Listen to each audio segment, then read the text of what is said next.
pasal 156 dan 156A.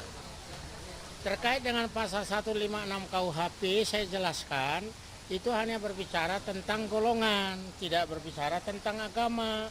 Saya jelaskan golongan yang di situ adalah golongan Bumi Putra, golongan Timur Asing Tionghoa, golongan Eropa. Jadi artinya kalau mau dikatakan itu penodaan terhadap agama 156 tidak masuk. Saya masuk ke 156A sekarang. 156A itu berlaku pada tahun 1965 berdasarkan penetapan Presiden nomor 1 tahun 1965 berlaku dan disisipkan ke dalam KUHP. Apa yang menarik di situ, di dalam pasal 156A itu ada hukum acaranya. Apa itu? Apabila seseorang atau badan hukum melakukan penodaan agama, maka diperingati keras oleh Jaksa Agung, Mendagri, ya, dan Menteri Agama. Apabila masih berlanjut, maka harus diproses. Saya bilang dalam kasus ini tidak ditempuh hukum acaranya, maka secara hukum itu batal demi hukum. Itu saya jelaskan dakwaan itu. Dan yang ketiga saya jelaskan apa itu yang diatur dalam pasal 156. Satu, yang diatur di situ adalah permusuhan. Saya jelaskan apa itu permusuhan. Ya, menyatakan benci kepada agama atau misalnya si sekelompok ini memerangi orang lain, itu contoh sederhana saya sebutkan. Kemudian apa itu penyalahgunaan hak? Situ kan ada penyalahgunaan hak. Ada enggak misalnya kitab suci itu diperjualbelikan? Ada enggak bangunan masjid itu dikurangi?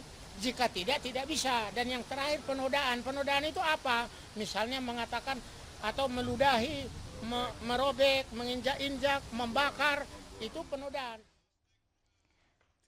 Ya, menanggapi kembali yang dinyatakan tadi oleh ahli agama begitu Jisman Samosir yang menegaskan kembali harusnya kasus Ahok ini tidak menggunakan pasal 156 begitu, harus ada peringatan terlebih dahulu. Dan sama halnya ahli agama juga kemarin dari saksi yang meringankan kubu Ahok, harusnya juga MUI melakukan komunikasi secara langsung kepada Ahok, tapi tidak dilakukan sama sekali oleh dari MUI sendiri begitu. Dan tadi juga dijelaskan oleh ahli agama Pak Kapitra. Ya, yang bicara itu bagian dari MUI tadinya.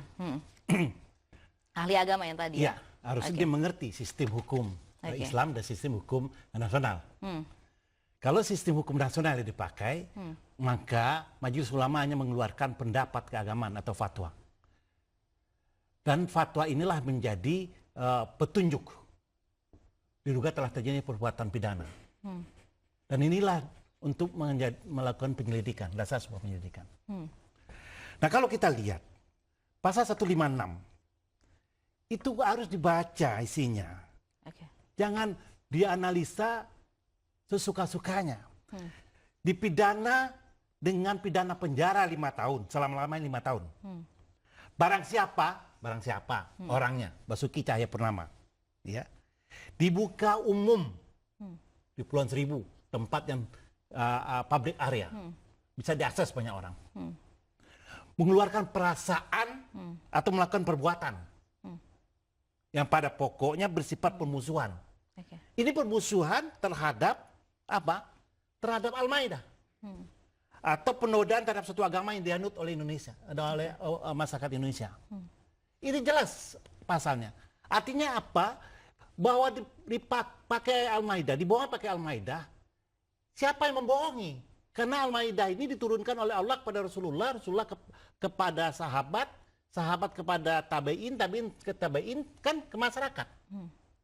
Berarti semua dari Rasulullah terus yang memakai Al-Maidah ini bohong, melakukan kejahatan. Kedua, ini suatu yang suci dipakai untuk kejahatan.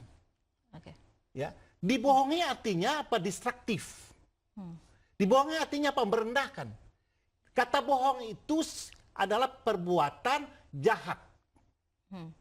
Bahwa Al-Maidah ini jahat dipakai oleh orang jahat untuk membohongi. Dan itu membunuhi pasal 156A. Disampaikan di depan umum, ada permusuhan. Dan ini berkaitan dengan perbuatan-perbuatan lainnya. Saya punya bukti, punya data, ada 70 item bagaimana mendeskripsikan, menjelaskan perilaku kepemimpinan Saudara Basuki Cahayapurnama ini. Dan sebagiannya juga ada dengan masalah keagamaan, agama Islam. Memilih berdasarkan agama melanggar konstitusi. Itu masih dalam peradilan, masih dalam proses peradilan. Ya, banyak sekali perbuatan-perbuatan itu yang membuktikan dia punya niat untuk melakukan penodaan. Jadi tidak ada golongan A, golongan B bicara. Ini masalah perilaku, perbuatan. Dan mungkin menimbulkan pertanyaan lagi untuk masyarakat, kebingungan lagi untuk masyarakat begitu, karena beberapa pernyataan dari ahli hukum yang dihadirkan begitu berbeda-beda begitu Pak Kapitra, menggunakan 156 dan tidak menggunakan 156, ada unsur-unsur yang karena tidak memenuhi. Karena dia tidak melihat, membaca dakwaan. Kalau kita ingin komentar, kita baca dakwaan dong. Dia didakwa dan pasal berapa? Pasal 156A. Saudara 154. Nah, rumusan unsur-unsur dari pasal ini yang harus dibahas. Apakah unsur-unsur dari pasal ini memenuhi atau tidak? Itu yang dibahas. Jangan orang ahli bahasa bicara soal tidak ada penodaan, tidak ada ini, ada kesan pembelaan. Ini coba bicara soal gramatika, soal tata bahasaan. Sehingga orang bisa memahami dalam tata bahasa, dalam ilmu hukum seperti apa. Nah, ilmu hukum bisa menganalisa, tentu harus ada pedoman. Harus objek yang dianalisa. Apa objek yang dianalisa? Adalah pasal 156A KUHP. Apa unsur-unsurnya? Harusnya itu. Sehingga tidak ada bias perdebatan. Ini kan sekarang karena pembahasannya justifikasi, maka jadi bias. Karena pembahasan pembenaran dari ketidakbenaran. Dan itu emang dimungkinkan oleh undang-undang karena ini trennya penasihat hukum untuk mengajukan saksi yang meringankan. Dan sistem hukum kita memuat itu. Jadi masyarakat nggak usah bingung. Masyarakat standarnya adalah dakwaan penuntut umum, jaksa penuntut umum. Itu jadi standarnya. Apakah jaksa penuntut umum dapat membuktikan dakwaannya bahwa Basuki Cahayapurnama melakukan penodaan agama atau tidak? Di situ domainnya sebenarnya, bukan di tempat lain.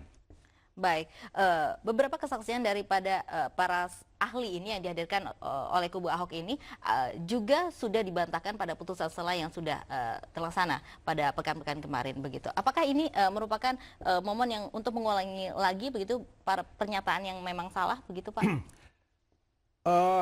Eksepsi, replik dari eksepsi dari bantahan dan penasihat hukum sudah gamblang menjelaskan perbuatan. Lalu replik ini dilegitimasi oleh keputusan sela oleh majelis. Bahwa majelis sepakat dengan dakwaan jaksa penuntut umum. Secara formil sudah memenuhi ini. Lalu ini mau dikabulkan. Bagaimana mungkin semundur lagi feedback ke belakang? Tentu berhubungan dengan masalah eksepsi. Ini sudah ada keputusan sela bahwa majelis mengatakan bahwa 156 itu sudah benar. Tidak diperlukan lagi PPNS 165 ayat 1 ayat 2-nya. Karena ini menyangkut kepada amendemennya. Harusnya ke depannya apakah relevan pembahasan saksi, pengetahuan saksi ya atas apa yang dia alami, dia lihat, dia dengar, baik langsung atau tidak langsung, atau pengetahuan keahlian, apakah berkorelasi tidak dengan substansi perkara. Harusnya itu yang dibahas. Jadi jangan mundur lagi karena ini sudah final, sudah close. Lalu coba dikabulkan, namanya pembenaran. Membenar-benarkan apa yang tidak benar dikabur-kaburkan. Supaya apa? Supaya masyarakat ragu. Ini kan sebuah trik saja, ya. Baik, melihat juga keterangan beberapa saksi juga dari pihak jaksa penuntut umum, begitu kubu Ahok sendiri, ada pernyataan dari Muzakir, seorang ahli hukum pidana yang juga dia menyatakan bahwa dia mengkaitkan seorang ahli pidana, begitu mengkaitkan dari sisi tata bahasa, seperti halnya juga ahli bahasa dari kubu Ahok ini begitu mengkaitkan tadi sempat juga Pak Kapitra mendengarkan begitu seorang ahli bahasa, tapi mengkaitkan dengan hukum pidana. Apakah ini merupakan kasus Ahok ini sulit dianalisa ketika para ahli ini juga mengkaitkan ahli bahasa dengan pidananya begitu Pak Kapitra? Tidak, Pak Muzakir itu menganalisa begini. Orang kan selalu mengatakan hanya 13 detik. Itu deception, itu statement yang menyesatkan. Siapa bilang orang tidak melihat keutuhannya? Saya melihat itu keutuhan videonya. Masalahnya, gateway-nya, pintu masuk kejahatan itu di 13 detik itu. Oke. Dimulai dengan perdebatan kata pakai dan tidak kata pakai. Kalau dia tidak kata pakai, satu objek. Al-Maidahnya saja yang berbohong. Tapi kalau ditambah dengan kata pakai, ada dua. Al-Maidahnya dan orang yang memakai Al-Maidah. Bahwa kedua-duanya perbuatan jahat. Kedua-duanya perbuatan jahat. Kalau Al-Maidah dan orang yang memakai Al-Maidah itu jahat, berarti kitab suci umat Islam ini kitab suci jahat. Alat untuk dipakai kejahatan. Loh itu yang disampaikan sebenarnya. Jadi tidak ada keraguan dari statement Pak Muzakir itu, karena dia sangat ahli dalam bidang itu. Baik. Karena dia tidak keluar dari konteks dakwaan, dia membahas dakwaan, bukan membahas soal bahasa, soal gramatika atau etimologi, tapi dia bicara soal kaitan bahasa yang dipakai sebagai alat kejahatan. Baik, melihat tadi juga pernyataan Pak Kapitra ketika beberapa kesaksian buktinya menganalisa begitu, tidak melihat secara langsung pidato Ahok tapi menganalisa videonya begitu, itu dikatakan sah-sah saja begitu Pak? Begini, apabila video ini tidak akurat lalu tidak diakui oleh terdakwa, ini baru menimbulkan masalah hukum baru.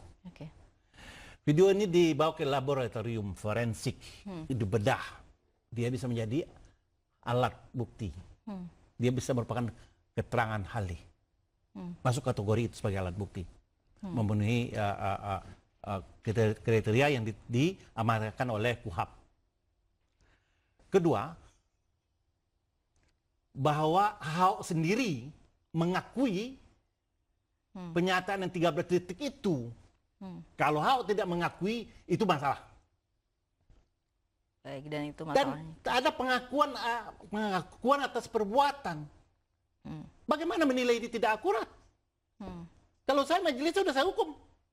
Kenapa ada keterangan saksi, ada pengakuan terdakwa, sudah memenuhi dua alat bukti yang melahirkan sebuah keyakinan. Ahoknya mengakui ada pernyataan itu, ada saksi yang mendengar, melihat, dan mengalami meskipun tidak langsung. Dan itu terpenuhi sebenarnya. Dan ada juga hasil dari laboratorium ahli. Baik, tapi bagaimana mengenai kesaksian Lurah Panggang yang jika Pak Kapitra mengingat kembali pada sidang pekan lalu begitu, ia menyatakan bahwa memang tidak berimpact kepada dia pidato Ahok ini begitu. Dia juga merasa tidak mengerti begitu pidato Ahok ini menistakan agama. Menurut Anda seperti apa, Pak? Korban dari pernyataan itu adalah Al-Quran, agamanya sendiri, bukan manusia. Jadi siapapun manusia yang beragama Islam, maupun di kutub utara maupun kutub selatan, dia berhak melaporkan Ahok. Tidak hanya di Indonesia. Itu yang pertama. Kedua, kesaksian yang paling penting lurah itu bahwa adanya locus dan tempus delicti, adanya waktu dan tempat kejahatan. Bahwa dia ada pada tanggal 27 September. Itu namanya tempus, waktu. Dia berada di Pulau Panggang itu. Itu lokus, tempat. Jadi tempat dan waktu kejahatan terbukti. Keterangan lurah itu cukup itu aja. Coba kita lihat keterangan kameramannya yang dari staf dari Pemda ini. Mengakui ada pernyataan itu. Coba ditanya kepada Basuki Cahayapurnama, mengakui juga kalau dia menyatakan itu. Apa yang mau kita perdebatkan? Kecuali kita bawa masalah hukum ini ke masalah politik sehingga dia kabur warnanya. Hukum itu black and white, salah dan benar. Bukan menang dan kalah. Dia salah dan benar. Benar atau salah. Ini kan kalau dibawa ke politik dia menjadi kalah dan menang. Untuk bisa menang dilakukan apa saja supaya tidak kalah.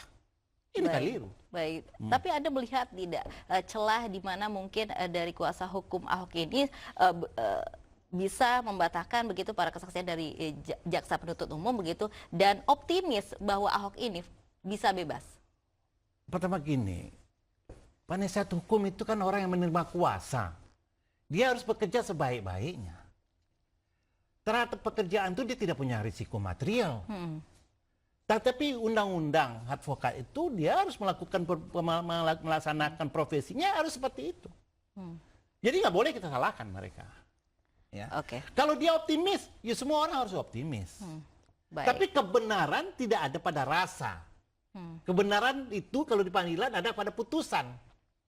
Putusan diambil menurut undang-undang harus ada alat bukti. Alat bukti minimal 2 alat bukti yang melahirkan keyakinan majelis bahwa seorang telah melakukan sebuah perbuatan tidak pidana. Di situ otoritasnya, bukan di pihak pengacara atau di pihak kejaksaan. Dan orang-orang ini, para pihak ini mencoba membuktikan kebenarannya. Dan yang paling bertanggung jawab adalah jaksa penuntut umum harus membuktikan dakwaannya, karena dia sudah mendakwa. Dia sudah mendakwa Basuki Cahayapurnama melakukan tindak pidana penodaan terhadap agama Islam. Dia harus membuktikan. Dan penasihat hukum harus membelanya. Dan sudah, saya pikir sudah ini sistem sudah jalan. Baik, Pak Kapitra, kembali lagi begitu pernyataan yang saya soroti, ahli pidana ini Jisman Samosir yang sangat yakin sekali harusnya tidak dikenakan pasal 156. Apa sih sebenarnya isi dari memang 156 ini? Karena Jisman begitu sangat optimis, ini hanya berkaitan dengan golongan etnis, tidak ada penistaan agama, Pak Kapitra. Saya tidak baca dalam bunyi pasalnya. Yang ada di sini adalah pasal 156 KUHP itu berbunyi dipidana dengan pidana penjara selama-lamanya 5 tahun. Barang siapa dengan sengaja di muka umum mengeluarkan perasaan atau melakukan perbuatan yang pada pokoknya bersifat permusuhan, penyalahgunaan atau penodaan terhadap satu agama yang dianut di Indonesia. Nah ya ini. Dan ini dakwaan. Yang harus dibahas bukan golongan ini atau golongan itu. Yang harus dibahas ini unsur terpenuhi apa tidak. Baru bisa memberikan suatu pendapat. Dan itu pendapat bukan suatu keputusan. Lah unsur yang nggak dibahas. Yang dibahas cuma golongan-golongan. Ya susah kita untuk merespon. Baik Pak Kapitra, kita akan lanjutkan kembali dialog kita. Breaking News masih akan kembali usai jeda.